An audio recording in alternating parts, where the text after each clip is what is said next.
Of building the robots and who has the data now? Right, business model. Those are business models. Thank you. So it turns out that money matters as well. And as much as we wanted RSS and XMPP and open standards and adversarial interoperability to continue to be a thing, people wanted the usability of these walled garden experiences, and we kind of let it happen. And even though there were a lot of people screaming, the same people who are screaming net neutrality and other things, there's a dedicated core of people that care about these things, but it's never been enough to kind of shift the tide there. And so hopefully we're at this point where there are these new things that are coming out. There are advances in tools, open tools for machine learning. There are these cryptographic advances that allow you to thread the needle between privacy and sharing, and to do selective disclosure, to do zero-knowledge attestation, and again, the kind of hardware-level security and things that we didn't have before. And there's also peer-to-peer micropayments certainly should not be underestimated. So somewhere in there we can possibly create these kinds of microeconomies, but we need the tools to be able to manage them that regular, normal humans can have without needing to quit their job to become data arbitrageurs during the day as a career choice. Oh, the web are next. So I didn't know the difference between, let me do this. I didn't know the difference between Web3 and decentralized web and all these things. I couldn't figure it out, so I made up my own word. Okay, so it's the Weber next. So obviously we're on the Weber nets now, so this would be the Weber next. That's what's coming. And what I did is I tried to kind of rationalize the things that sounded good about all of these different projects, because they don't really agree on a lot of things. If you're trying to build something on a Polkadot network versus trying to build something on like a Fabric network versus all these other kind of decentralized BitTorrent kind of projects, they do not use the same language.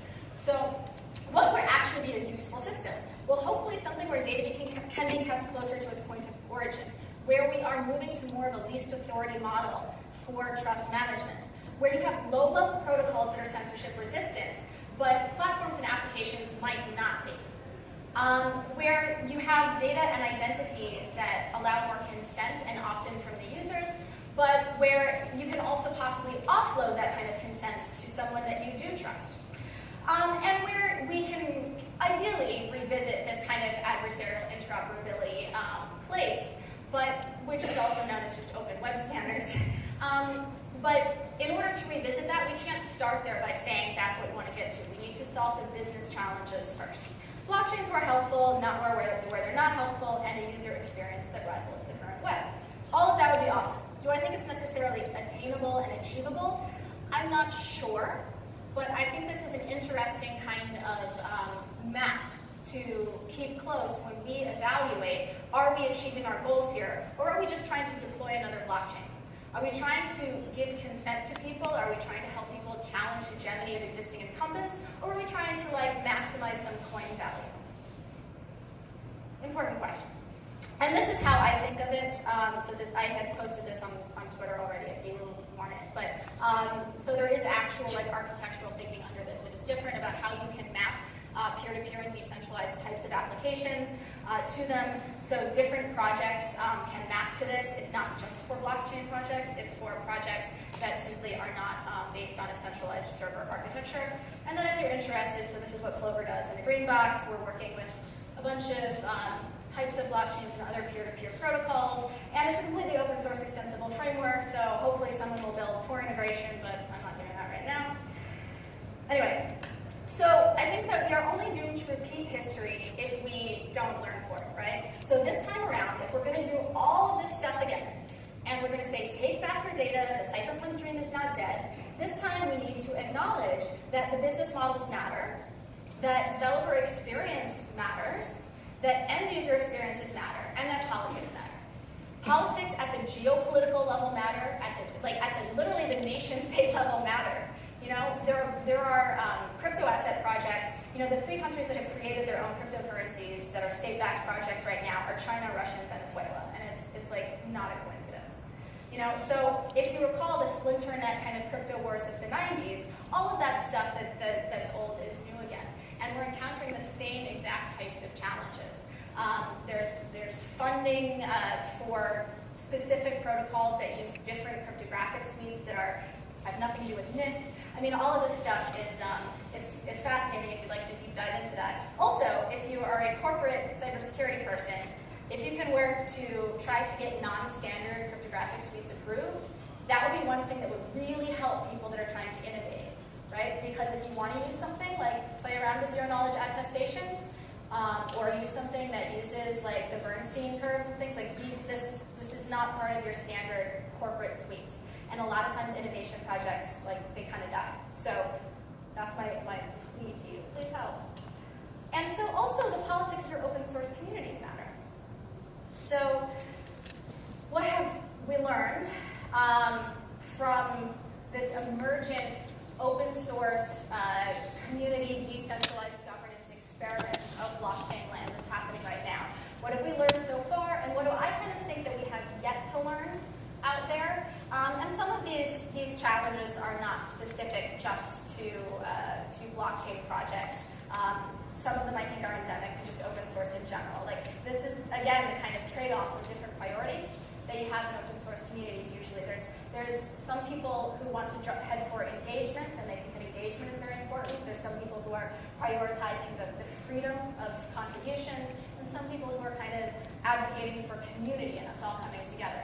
I grabbed this content from, there's a YouTube talk called The Hard Parts of Open Source that Evan, I'm going to butcher his last name, but I think it's Saplicki, had said. And it's a great talk. I highly recommend taking some time to watch that one. But the different people kind of fall in different places on the spectrum. And driving engagement often comes at the expense of community. A lot of times, community managers and open source and stuff, we keep saying, we have to drive engagement.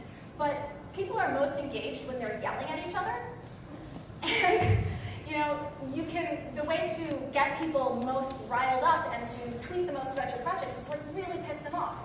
Or, what's the old adage about the best way to get a right answer on the internet is to offer a wrong answer first? So, do you want to have people who all think the same thing and are moving in lockstep? How much are you trying to foster discussion about other kinds of ways of doing things forward? And how much do we want centralized control versus kind of the community writ large decides what we're doing next? I mean, it sounds great in theory, but like design by committee generally doesn't work that great. So figuring out, again, where your project kind of falls within that community or within that spectrum can really impact how your community is seen globally. And then this is also a cool idea, which is the idea of implementing, again, as a UX thing, like in your forums, the idea of structured conversations. So when you want to make a post, if you actually click, I would like to learn something right now. So you broadcast to people, I am trying to learn right now, as opposed to, I am trying to just make a random opinion or express myself. So I'm trying to learn, and someone who's trying to answer, you can ask for a clarification, or can attempt to answer, and when they attempt to answer, they first need to restate your question. This is a specifically enforced usability workflow that tries to de-escalate problems through interface design. That's kind of interesting. You get a lot more kind of human interaction and a lot kinder communities. But it takes work, and it's not best for all projects. So, other lessons we have yet to learn. It's like my favorite GIF. I want that one. Okay, so since I know there's a lot of enterprise open source folks here, and having run a corporate open source project myself, people will ask or wonder, why is my fancy open source project failing? I've put it on the GitHub, it's there, and yet the people have not come, the people are not contributing. We need to drive more engagement. Set up a meetup. Like, we need more stickers. That's not really where engagement comes from, right? People contribute to open source projects because it kind of almost solved the problem that they have right now. They needed to augment or change something specific in order to make that work, and then they would like to give that addition back. They didn't come in and say like, well, let me look at the project roadmap that's here that they've published and figure out like, I have 4 hours free right now. I'd like to like punch my time card. That's how employed labor works.